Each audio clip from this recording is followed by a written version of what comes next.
یہ بھی ذہن میں رکھیے گا، مشرف دور تک نہیں جاتے، عمران خان صاحب بھی نہیں جاتے، چیئرمین نیب بھی نہیں جاتے. اس کے بعد 2008 کے بعد کا اگر یہ اسکینڈل ہوتا، 2008 سے لے کے 2018 تک کے درمیان کا یہ اسکینڈل ہوتا، یا سندھ میں آج جو حکومت وہاں بیٹھی ہوئی ہے پیپلز پارٹی کی، ان کا کوئی اسکینڈل ہوتا آج کا ہوتا، تو پہلے گرفتاری ہوتی، تحقیقات بعد میں ہوتی. آپ نے دیکھا ہے سارا کچھ یہی ہو رہا ہے. ابھی بھی جو شہباز شریف صاحب کے متعلق وہ جو ان کو باہر نہیں جانے دیا جا رہا، اس میں کیا ہے، پلی کیا ہے نیب کی کہ جناب یہ تو تحقیقات پر اثر انداز ہوں گے، وہ جو وعدہ معاف گواہ ہیں ان کے اوپر اثر انداز ہوں گے. تو یہاں ایک پریس ریلیز آتا ہے سادہ سا، کسی کا نام نہیں آتا. اپوزیشن یا عمران خان صاحب کے مخالفین کا اگر نام آتا کے متعلق کوئی اسکینڈل ہوتا تو ان کے پورا نام، پورا شجرہ بتا دیا جاتا، جناب فلاں ولد فلاں، فلاں ولد فلاں، سکنہ فلاں، اور پورا ایڈریس ہوتا، پتہ ہوتا، شکلیں بتائی جاتی، میڈیا کی اسکرینیں لال کروائی جاتی. یہاں کسی کا نام نہیں ہے، صرف یہ ہے کہ جناب چیئرمین نیب صاحب نے نوٹس لیا ہے، اب اس کی تحقیقات ہوگی، تفصیلی تحقیقات ہوگی. کوئی گرفتاری ابھی تک نہیں ہوئی. کیوں ہونی تھی بھائی؟ حکومت میں ہے، ظاہر ہے. اب یہ یہاں پر چیئرمین نیب صاحب حکومت والوں کو گرفتار کرنے تو نہیں بیٹھے ہوئے، کیونکہ بھائی ان کے پاس مطلب ویڈیو کا پریشر بھی ہوتا ہے نا. بہرحال اب جو سوال بنیادی ممکن ہے کہ یہ کیونکہ میں ماضی کو سامنے رکھ کر یہ شک کا اظہار کر رہا ہوں، ممکن ہے کہ جناب اس معاملے میں تحقیقات واقعی ہوں، جینوئن تحقیقات ہوں، اور جو ملوث ہیں ممکن ہے ان کے اوپر ہاتھ ڈالا جائے. میں تھوڑا سا پیچھے جاتا ہوں، تھوڑا سا پیچھے یوں کہ جناب جو ادویات کا اسکینڈل تھا، آٹے کا، چینی کا، گندم کا، پیٹرولیم کا، یہ اتنے بڑے بڑے اسکینڈلز ہیں، مہا اسکینڈل. ان میں سے اچھا BRT ہے، بلین ٹری سونامی ہے. عمران خان صاحب کی KPK میں حکومت جو ہے اس کو PTI کی حکومت کو 7-8 سال ہو گئے ہیں، 8 سال ہو رہے ہیں. وہاں پر اس دور کے یعنی گزشتہ دور کے جتنے بھی اسکینڈلز ہیں، کسی ایک اسکینڈل میں یا یہ جو اسکینڈلز میں نے گنوائے ہیں، ان اسکینڈلز میں ابھی تک کوئی گرفتاری، کوئی کارروائی، کوئی چیز کوئی آگے بڑھی ہو نہیں ہے. یہ ان میں سے ایک کا جس اسکینڈل کا نام لیں گے وہ فادر آف اسکینڈلز ہے. آٹے والا اسکینڈلز اٹھا لیں، چینی والا اسکینڈل اٹھا لیں، ادویات والا اسکینڈل اٹھا لیں، BRT والا اٹھا لیں، بلین ٹری والا اٹھا لیں. BRT اور بلین ٹری میں جناب وہ جو خیبر پختونخوا کی حکومت نے تو اسٹے لیا ہوا ہے، تو نیب جو ہے ایک دن شہباز شریف صاحب جو ہے ان کا نام عدالت ECL سے ان کو بلیک لسٹ سے نکال کے باہر جانے کا حکم کرتی ہے، اور ایک دن کے بعد جو ہے نیب اس کو چیلنج کرنے کا فیصلہ کر دیتی ہے.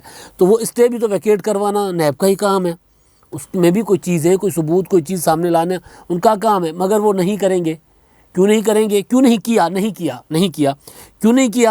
کیونکہ ایک جب اپوزیشن کے اوپر ات چکی ہوئی تھی نا نیب نے، جب خورشید اپنا آصف زرداری صاحب بھی اندر، نواز شریف صاحب بھی اندر، مریم نواز صاحبہ بھی اندر، فریال تالپور بھی گرفتار، شہباز شریف صاحب بھی گرفتار، حمزہ شہباز بھی گرفتار، خورشید شاہ بھی گرفتار، SN اقبال بھی گرفتار، خواجہ سعد رفیق بھی گرفتار. جب سارے گرفتار تھے، سوال اٹھتا تھا کہ بھائی ادھر کیوں نہیں ہاتھ ڈالتے. اس میں خسرو بختیار کا ایک اسکینڈل آیا ہوا تھا، پرانا اسکینڈل تھا، اس دور کا نہیں تھا. بلین ٹری کا نام آیا، BRT کا نام آیا، اس کے بعد ادویات کا اسکینڈل اس وقت آیا ہوا تھا، پیٹرولیم اور گندم اور چینی کا نہیں آیا ہوا تھا. تو ان کا کیوں نہیں ہوتا، تو اس پر سوال اٹھے. تو ایک بار چیئرمین نیب نے خطاب کیا تھا، آپ کو یاد ہوگا، وہ تاریخی خطاب تھا ان کا، اور اس خطاب کے بعد جو ہوا وہ بھی آپ کو یاد ہوگا، لیکن میں یاد کروا دیتا ہوں. ہوا یہ کہ انہوں نے جناب خطاب کیا تھا کہ بھائی مجھ سے بہت کہا جاتا ہے کہ جناب ون سائیڈڈ احتساب ہو رہا ہے، اب ہواؤں کا رخ بدل رہا ہے، اب ایسے لوگوں کا بھی احتساب ہوگا جن کے بعد حکومت نہیں رہ پائے گی. یہ حکومت نہیں رہ پائے گی. یعنی انہوں نے کہا کہ جناب اب میں وزراء کے خلاف اور ان کی گرفتاریاں بھی کرتا ہوں، اور وہ اشارہ تھا، واضح اشارہ تھا حکومت کے خلاف.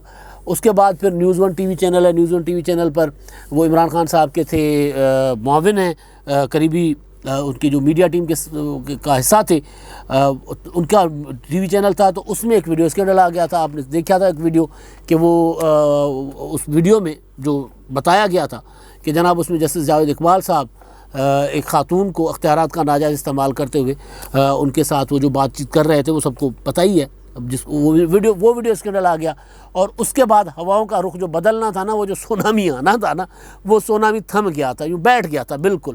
یوں جیسے سرف کی جھاگ ہوتی ہے نا، سرف میں جھاگ بناتے ہیں اور اس کے بعد تھوڑی دیر ایک آدھی پھونک مارے تو وہ بیٹھ جاتی ہے. تو بیٹھ گئی تھی سرف کی جھاگ کی طرح وہ احتساب جو تھا، اور وہ ہوائیں جو تھیں وہ بیٹھ گئیں، وہ سونامی بیٹھ گیا تھا. اس کے بعد کوئی کارروائی، کوئی چیز نہیں ہوئی. اس کے بعد جو اسکینڈل دبانا تھا اس کا نوٹس ضرور ہوا، اور نوٹس لے کر تھوڑی بہت چیزیں کر کے اس کے بعد، تاکہ کوئی از خود نوٹس نہ ہو، تاکہ کوئی ایسی چیز نہ ہو۔ اب زیادہ امکان اس میں بھی یہی لگ رہا ہے، شک کا میں شک اس وجہ سے کر رہا ہوں کیونکہ ماضی میں یہی کچھ ہوتا آ رہا ہے، تو اس میں بھی لگ رہا ہے کہ یہ جو ring road Karachi, ring road Lahore کا بھی ایک ایشو بنا ہوا ہے، وہ پتہ نہیں کتنے کمشنر کھا گیا ہے، وہ بحریہ ٹاؤن سے گزرتا ہے نا، تو اس نے سنا کہ جناب وہ بزدار صاحب نے یقین دہانی کروائی تھی، لیکن کوئی کمشنر، کوئی ڈی سی اس پہ ہاتھ لینے کو تیار نہیں تھا، وہاں فیصلہ لینے کو، خبریں تھیں، خبریں بڑی چلی بھی وہ، تو بہرحال وہ رنگ روڈ لاہور والا بھی ایشو ہے، تو وہاں بھی ذرا بسم اللہ کر لیجئے۔ کراچی میں بحریہ ٹاؤن والا بہت بڑا ایشو ہے، بہت بڑا اسکینڈل ہے، وہاں بھی ذرا جا کے بسم اللہ کیجئے۔ تو بہرحال ایشو یہ ہے کہ یہاں پر یہ جو معاملہ ہے، نوٹس لیا گیا ہے، اب اس کے بعد کیا کارروائی ہوگی کیا نہیں ہوگی۔ کچھ لوگوں کا خیال ہے، ہمارے استاد ہیں سعید چودھری صاحب، ان کا خیال ہے کہ یہ معاملہ جو اب حکومت کے اوپر واقعی ہوائیں بدل رہی ہیں اور تگڑا ہاتھ پڑنے لگا ہے، اور وہ ظاہر کچھ نظر بھی آ رہا ہے، اور ان کا خیال ہے کہ ان کی خبر ہے، خیال نہیں ان کی یہ خبر تھی کہ عثمان بزدار صاحب رگڑے میں آ سکتے ہیں، گرفتار ہو سکتے ہیں، انہوں نے بھی ہو سکتے ہیں والا استعمال کیا ہے۔ تو اب اگر وہ اسکینڈل کا ویڈیو کا اثر ختم ہو گیا ہے، وہ جو میں جس کو ویڈیو ویکسین کہتا ہوں، تو پھر ممکن ہے کہ یہ والا نوٹس اس کو سنجیدہ لیا جائے گا۔ اگر اس کا اثر موجود ہے تو پھر اس نوٹس کا مطلب ہے کہ بھائی کوئی اور آگے ہاتھ ڈالے، کوئی اور آگے گرفتاریاں کروائے، کوئی اور معاملہ بڑھے، یا اپوزیشن چیخ اٹھے کہ جناب یہاں پر نیب کیوں چپ ہے، تو پھر اس کا پہلے نوٹس لو اور اٹھنے والی آوازوں کو پہلے ہی دبا دو۔ تو لگ تو یہی رہا ہے کہ رنگ روڈ کا اسکینڈل کا معاملہ بھی یہی ہوگا، جو جتنے میں نے اسکینڈلز گنوائے ہیں اس حکومت کے، اور ہر اسکینڈل فادر آف اسکینڈل ہے، اسکینڈلز کا، کرپشن کے اسکینڈلز کا باب ہے، مہا اسکینڈلز ہیں وہ، اور سارے کے سارے اسکینڈلز یوں بٹھائے ہوئے ہیں، کسی پر کوئی تحقیقات، کوئی گرفتاری نہیں ہے۔ حالانکہ وہ ادویات والا خالی کیانی صاحب، ہاں وہ NDMA والا اسکینڈل جو تھا، وہ اس کا آپ کو یاد ہوگا، عدالت نے، سپریم کورٹ نے اس خود نوٹس میں کیا ہوا تھا، یہ جو کرونا جب آیا تھا اور اس کے اوپر جو کروڑوں اربوں روپے خرچ ہوئے تھے، وہ کہاں ہیں، پیسے کیا ہیں، سپریم کورٹ نے نوٹس لیا تھا، وہاں پر بھی نیب چپ تھا، وہاں پر بھی بالکل یوں خاموش۔ تو بہرحال جو ریکارڈ ہے پونے 3 سال کا اس حکومت آنے کے بعد کا، وہ تو یہ کہہ رہا ہے کہ صرف نوٹس ہے، اور یہ نوٹس ہے بھی اس لیے تاکہ کوئی اور آ کر اس معاملے کو تحقیقات کرے اور اصل پردہ نشینوں کے نام سامنے آ جائیں، تو بہتر ہے کہ ذرا چیئرمین نیب صاحب کر لیں تحقیقات کر لیں اس پر، اور تحقیقات کے نام پر معاملہ جو ہے وہ دب جائے، داخل دفتر ہو جائے۔ اب آخر میں جی ہمارے جو مہربان اپنی رائے سے آگاہ کرتے ہیں، ویڈیوز پر اپنے کمنٹس دیتے ہیں، عبدالرشید صاحب ہیں، وہ یہ کہتے ہیں کہ جب تک تمام ادارے، خواہ اسٹیبلشمنٹ، عدلیہ ہو یا کوئی اور ادارہ، دستور کی روح سے حکومت کے ماتحت کام نہیں کریں گے، ملک ترقی نہیں کر سکتا، نہ جمہوریت۔ آخر کار بھارت اور دیگر 20 ممالک میں پارلیمانی نظام میں حکومت کامیابی سے چل رہے ہیں۔ بھائی عدلیہ تو کوئی بھی عدلیہ، کوئی چھوٹے سے چھوٹی عدلیہ، یعنی سول کوڈ جو ہوتی ہے نا، چھوٹے سے چھوٹی، وہ بھی حکومت کے ماتحت نہیں ہوتی، حکومت ان کو فیسیلیٹیٹ کرتی ہیں، حکومت ان کو فنڈز وغیرہ جو بھی ہوتا ہے، ایک ظاہر نظام ہے، وہ ماتحت عدلیہ کوئی نہیں ہوتی۔ یہ جو ادارے جس کا بھی میں ذکر کر رہا تھا، نیب، یہ بھی ماتحت نہیں ہے، الیکشن کمیشن بھی ماتحت نہیں ہے۔ ہاں یہ سارے کے سارے آئین کے پابند ہیں، آئین کے اندر رہ کے فیصلے کریں گے۔ کسی وزیر اعظم کو کسی خواہش پر کوئی افتخار چودھری، کوئی ثاقب نثار نااہل نہیں کرے گا تو جمہوریت بہتر ہوگی، یہ بالکل، اور کوئی مارشلہ نہیں لگے گا تو جمہوریت چلتی رہے گی، اور سارے کے سارے آئین کے تحت۔ ہاں باقی ادارے جو آئینی ادارے ہیں، عدلیہ ہے، ان کو چھوڑ کر باقی ہر ادارہ حکومت کا ماتحت ہے، چاہے وہ فوج ہو، چاہے وہ وابڈا ہو، جو بھی ہو، جتنے بھی ادارے، وہ سارے کے سارے حکومت کے ماتحت ہیں، اور حکومت کی پالیسیوں پر عمل درآمد کرنے کے وہ پابند ہیں۔ اور حکومت بھی کون سی؟ منتخب جمہوری حکومت۔ باقی تو وہ جو پاکستان میں تو کھیل تماشا چلتا ہی رہتا ہے۔ تو بہرحال عدلیہ والا معاملہ کلیئر کیجئے، وہ حکومت کے ماتحت نہیں ہوتی۔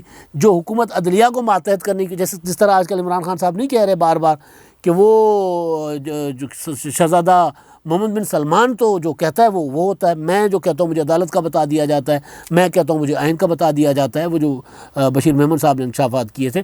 تو وہ عدلیہ جو ہے، حکومت اس کو ماتحت کرنے کی کوشش ضرور کر رہی ہے، عمران خان صاحب کی خواہش ہے، مگر عدلیہ یا دیگر آئینی ادارے جو ہیں وہ حکومت کے ماتحت نہیں ہوتے۔ باقی تمام بشمول فوج حکومت کے ماتحت ہیں، اور حکومت کے حکم کے تابع بھی اور جمہوری حکومتوں کے تابع رہیں گے، آئین اور قانون کی بالادستی کو تسلیم کریں گے، پارلیمنٹ کی بالادستی کو تسلیم کیا جائے گا، اس کی سپرمیسی کو تسلیم کیا جائے گا، تو ملک ترقی کرے گا اور جمہوریت بھی پنپے گی اور معاشرہ بھی بہتر سے بہتر ہوگا۔ اب تک کے لیے اتنا ہی، اللہ حافظ۔